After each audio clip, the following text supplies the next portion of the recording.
Hey guys, and welcome back to the channel. Today in this video I'll show you how can you use the minions in the Super Snail game. Just follow up with me till the very end and let's jump right into it. First we need to get something out of the way. Let's go ahead and open your Play Store or App Store, depends on what device you're on. Find Super Snail and make sure we have the app updated for everything to work properly in this video. After that you can finally quit the store.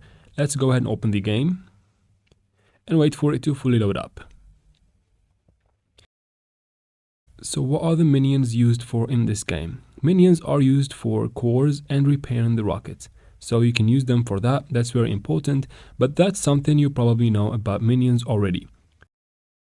But what you might not know is that minions also can be used after the rocket is built, so you can use them to fight the demon gods. But you cannot use them anywhere else but those battles where you fight the demon gods. Now that is what you can use the minions for in this game. I hope it was useful. If it was, please like this video and comment down below what you think about it. Please subscribe to the channel. Thank you very much for watching. See you in the next one.